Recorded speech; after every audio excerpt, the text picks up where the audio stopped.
And we are bringing you team coverage on how local officials are buckling down for the storm, with Buncombe County moving from planning to action, and hospitals are gearing up for a potential surge in patients. We start off with News 13's Elijah Skipper, who is live at a temporary shelter. And Elijah, what's happening there? Right now, this location is still being prepared. Crews here are laying out cots, blankets, and other equipment ahead of this site opening tomorrow morning. Now, this is part of a county-wide plan to make sure that there are safe, warm places for people to stay if conditions deteriorate.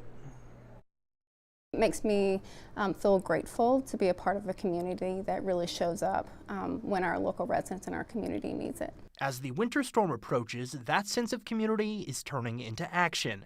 Across Buncombe County, crews are working to stand up emergency shelters, places for people to go if dangerous conditions make it unsafe to stay home. We will have cots and blankets available, but we are asking that when you come to the shelter, bring your changes of clothes, toiletries, snacks that you might like to have, your cell phone chargers, any other items that might make your stay more comfortable.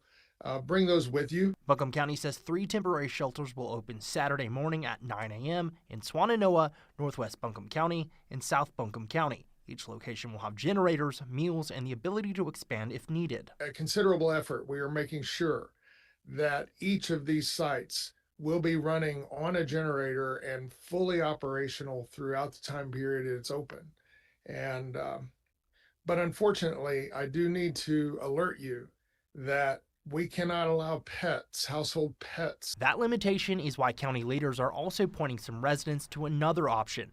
Through a partnership with Explore Asheville, dozens of local hotels have identified rooms for residents who may need a warm, safe place to stay, including options that can accommodate pets and have backup power.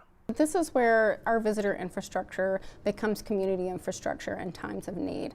Our hotel partners are positioned to be able to accept residents in the cases of an emergency where they already have backup power, they're able to accept pets, they have staff on site, and they're able to provide a warm and safe place for our residents to go whenever they need it. Explore Asheville says starting Wednesday, their team worked to identify which hotels could accommodate residents, while others prepared to house utility workers. One of the things that our team was looking into is trying to find hotels that had availability for residents, because many of hotels are already preparing to house utility workers that are coming in to prepare to respond to the storm.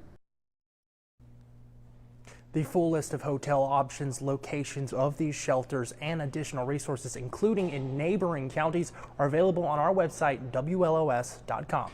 In Asheville, Elijah Skipper, News 13.